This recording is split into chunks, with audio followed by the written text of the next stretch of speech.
복수 딱지. 내 말이 역시 맞았어. 조용.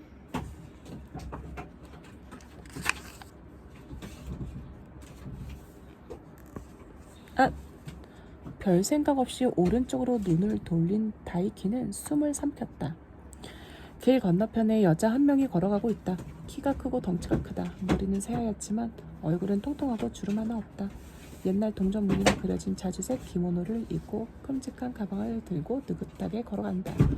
저 사람이다. 다이키의 눈이 빛났다. 다이키는 규모가 작은 탐정회사의 직원이다. 탐정이라고 하지만 부탁받은 일은 뭐든지 다 한다. 말벌집을 없앤다든지 잃어버린 고양이를 찾는다든지 죽은 할머니 금고를 억지로 연다든지 거의 뭐든 다 하는 심부름센터나 마찬가지다. 그런데 한 달 전부터 사람을 찾고 있다. 의뢰를 한 사람은 기타지마 노리유키라는 젊은 남자다. 얼굴을 마스크로 가리고 있었지만 사람들을 좋아하지 않는 유형이라는 걸 다이키는 한눈에 알아봤다. 자존심이 높고 금방 다른 사람을 깔보는 녀석이다. 하지만 손님은 왕이다. 다이키는 정중하게 이야기를 듣기로 했다. 사람을 찾아줘. 키타지마는 건방지게 말했다. 전천당이라는 꾀재재한 과자 가게를 운영하는 여자야. 이름은 몰라. 아줌마야. 얼굴은 젊어 보이는데 머리는 새하얗고 덩치는 무지하게 커. 당신보다 크고 뚱뚱해. 또 기모노를 자주 입는 모양이야. 내가 봤을 때는 옛날 동전 무늬가 들어간 자주색 기모노 차림이었어. 좀 더 자세하게 정보를 주시지 않겠습니까? 뭐라고? 이거 가지고는 안 된다는 거야? 기타지마는 눈을 희번덕거리며 몸을 쭉 내밀었다. 이 정도면 충분하지? 어쨌든 보면 알 거야. 한눈에 알 수 있어. 그 여자는 눈에 띄니까 됐고 하여튼 꼭 찾아. 며칠이 걸려도 상관없어. 그 여자가 사는 곳을 알아내라. 아니면 그 여자의 약점이 될 만한 걸 찾아내도 돼. 돈은 얼마든지 낼 테니까. 기타지마의 눈과 말투에서 증오가 넘쳐 흘렀다. 다이키는 속으로 얼굴을 찡그렸다. 이 녀석은 위험한 놈이야. 분명 찾으려는 그 여자한테 해코지를 하려는 거야. 그렇지만 부탁받은 일을 하는 게 다이키의 일이다. 받아들이는 수밖에 없었다. 그리고 한 달이 흘렀다. 다이키는 여기저기 묻고 다니며 조사했다. 보통 남자보다 키가 크고 덩치가 크고 머리는 하얀 여자. 기타지마가 말한 대로라면 좀처럼 보기 드문 타입이다. 어딜 가도 눈에 띄었을 테니 여러 사람이 봤을 거다. 게다가 가게 이름도 아주 특이하다. 조금만 알아보면 금방 찾을 수 있을 거다. 그렇게 생각했는데 조사는 허탕이다. 귀신이 곡한 노릇이다. 그런 여자는 본 적이 없다. 전천당이라는 과자 가게는 이 근처에 없다. 누구에게 물어도 그런 대답이 돌아왔다. 하루 이틀 날이 지날수록 다이키는 초조해졌다. 왜 찾을 수가 없지? 왜 아무런 단서도 나오지 않지? 기타지마한테는 아직도 못 찾았나? 라고 화가 난 문자와 전화가 끊임없이 와서 정신병이라도 걸릴 것 같았다.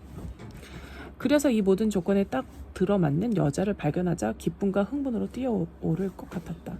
저 사람이다. 저 아주머니가 분명해. 다이키는 곧바로 뒤를 쫓기 시작했다. 여자는 발을 멈출 기세 없이 계속 걸었다. 발걸음이 느긋해 보였지만 산책을 하는 건 아니고 어딘가로 향해 가는 것 같았다. 집으로 돌아가는 걸까? 전천당이라는 가게로 가는 걸까? 아니면 다른 중요한 볼일이 있어서 목적지로 가는 중인지도 모른다. 다이키는 조심조심 뒤를 따라갔다. 마침내 여자는 슈퍼마켓 안으로 들어갔다. 어디에나 있을 법한 동네 슈퍼였다. 뭐야? 장 보는 거야? 다이키도 슈퍼에 들어갔다. 가게 안을 둘러보았더니 여자는 카운터 쪽에 구석에 있었다. 장을 보러 온 것 아닌 것 같다. 아무렇지도 않은 척하며 다이키는 여자에게 가까이 갔다. 여자는 뽑기 기계 앞에 서 있었다. 기계에 동전을 넣고 손잡이를 돌리면 장난감이나 카드, 과자 같은 캡슐이 나온다. 다이키가 몰래 지켜보고 있는 사이에 여자는 뽑기 기계의 뚜껑 열고 손에 든 가방에서 무언가를 꺼내 안에 넣기 시작했다. 캡슐을 다시 채우는 중인 걸 다이키는 알아차렸다. 기계 안이 캡슐로 가득 차자 여자는 뚜껑을 닫았다. 그리고 곧장 다이키 쪽을 돌아보았다. 여자는 이상 웃음을 띄웠다. 뭐든 다 알고 있어요 라고 말하는 것 같은 미소였다. 이 아주머니 날 알고 있어. 다이키는 깜짝 놀랐다. 모르는 척하려고 재빨리 눈길을 돌렸다. 얼어붙은 다이키를 향해 여자가 다가왔다. 여자가 다이키의 옆을 지나쳤을 때였다. 다이키에게 조그만 소리로 속삭였다. 전천당의 자랑인 뽑기 기계입니다. 도움이 되시면 좋겠습니다. 오늘 행운의 손님. 다정하면서도 깊이가 있는 목소리였다. 찾았다. 분명하다. 기타지만 녀석이 의뢰한 그 여자가 틀림없다. 저 여자만 잡으면 다이키는 드디어 돈의 굴레에서 풀려날 수 있다. 뒤돌아보니 여자의 모습은 어디에도 없었다. 놀라서 슈퍼를 뛰쳐나가 찾아보았지만 소용이 없었다. 다이키는 여자를 놓치고 말았다. 젠장. 저절로 욕이 나왔다. 이런 실수를 하다니. 스스로에게 화를 내면서 다이키는 일단 슈퍼로 돌아왔다. 그 여자가 만지작거리던 뽑기 기계가 자꾸 신경 쓰였다. 뽑기 기계 한 대가 슈퍼 구석에 덩그러니 놓여 있었다. 기계에는 큰 글씨로 쓸모 있는 장난감 캡슐 뽑기 지금 당신에게 필요한 걸 드립니다. 무엇이 나올지 기대하세요. 전전당이 제공하는 최고급 장난감입니다. 오늘 하루만 단돈 100엔이라고 쓰여 있었다. 다이키는 갑자기 밑도 끝도 없이 뽑기를 하고 싶었다. 쓸모있는 장난감이라니까 갖고 싶어서 참을 수가 없었다. 마치 어린아이로 돌아간 기분이었다. 그 여자를 놓쳤다는 사실조차 까맣게 잊어버렸다. 서둘러 지갑에서 100엔짜리 동전을 꺼냈다. 그런데 그 100엔짜리는 기계 안에 들어가지가 않았다. 마치 뽑기 기계가 거부하는 것 같다. 할 수 없이 다른 동전을 꺼내서 집어넣었더니 이번엔 쏙 들어갔다. 그러자 뽑기 기계에서 귀여운 목소리가 흘러나왔다. 축하합니다. 오늘 행운의 동전인 1987년에 발행한 100엔 확인하였습니다. 손잡이를 돌리십시오. 다이키는 두근거리면서 손잡이를 돌렸다. 찰그락 요란한 소리를 내면서 캡슐이 나왔다. 동그랗고 꽤 큼직한 플라스틱 캡슐이다. 이 안에 내가 원하는 게 들어있다. 다이키는 캡슐을 벌려 둘로 갈랐다. 안에서 나온 것은 두툼한 종이 10장 딱지였다. 딱지는 아주 단순한 놀이다. 먼저 땅에 놔둔 상대방의 딱지에 자기 딱지를 내리치기만 하면 된다. 상대방의 딱지가 뒤집어지면 내가 가질 수 있다. 먹고 먹기는 진건승부라서 아주 재밌다. 다이키도 어렸을 때 딱지를 가지고 많이 놀았다. 아끼던 딱지를 상대방에게 빼앗기면 다시 찾으려고 밤새 연습도 했다. 어릴 적 갖고 놀던 딱지가 지금도 여전히 나오는 걸 보고 다이키는 솔직히 놀랐다. 게다가 이 딱지는 좀 특이했다.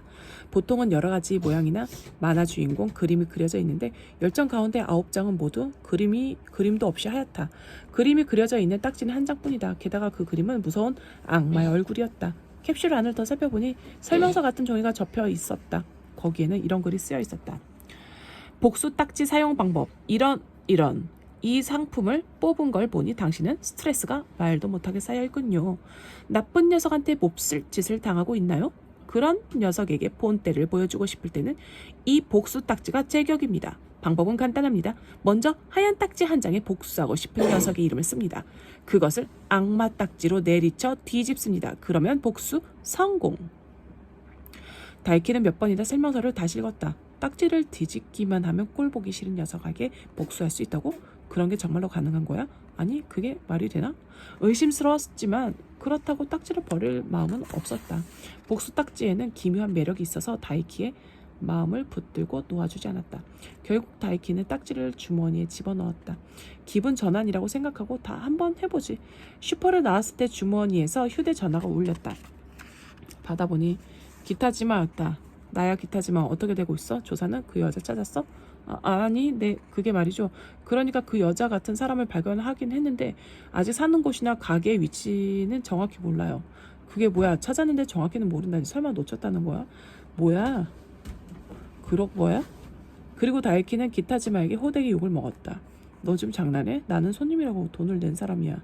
빨리 여자가 있는 곳을 알아내. 아무짝에도 쓸모없는 자식아.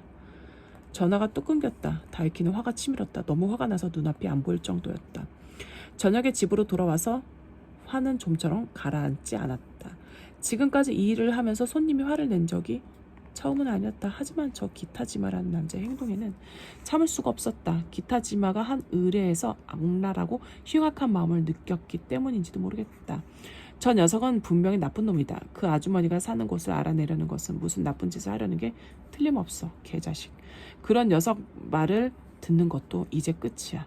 사람을 바보로 봐도 유분수지. 날 뭘로 보는 거야. 한 방 먹여주고 싶어. 방 안을 왔다 갔다 하고 있을 때 갑자기 복수 딱지가 생각났다. 그거야. 벌써 써보자. 효과가 있기야 하겠냐만 더러운 기분이라도 풀어야지. 다이키는 얼른 복수 딱지를 꺼내서 하얀 딱지 한 장에 기타지마라고 썼다. 그리고 그것을 마룻바닥에 놓고 악마 그림 그려진 딱지를 집었다. 자, 이걸로 기타지마 자식을 뒤집어 버리겠어. 다이키는 있는 힘껏 악마 딱지를 바닥에 내리쳤다. 20여 년 만에 딱지를 치는 것이지만 몸이 요령을 기억하는 것 같았다. 발딱.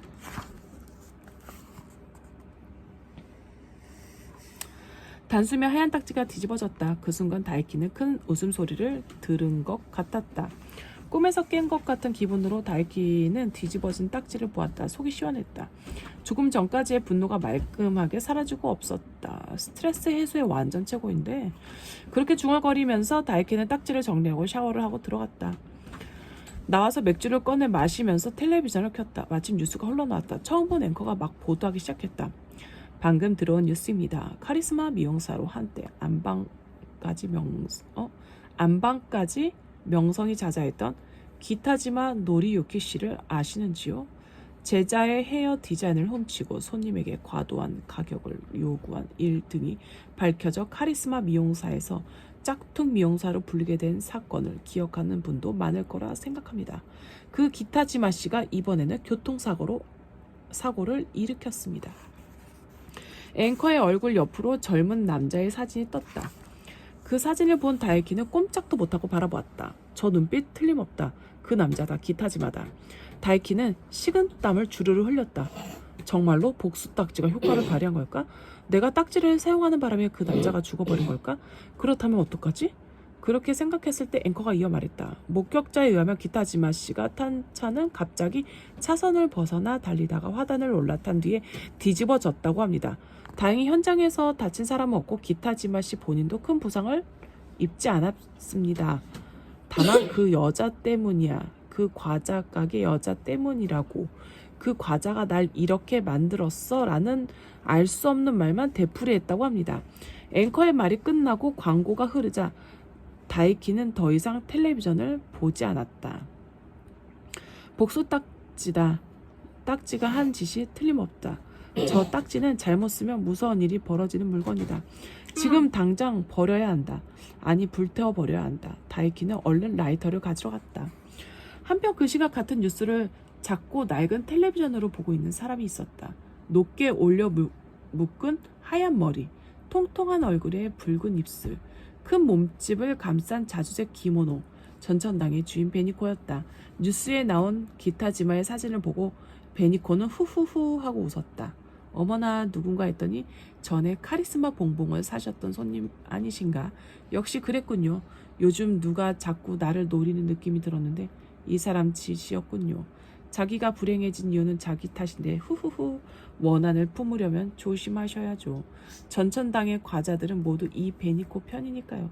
어설픈 원한이나 앙심 따위에 질 수야 있겠습니까? 웃으면서 베니코는 텔레비전을 꼭 껐다.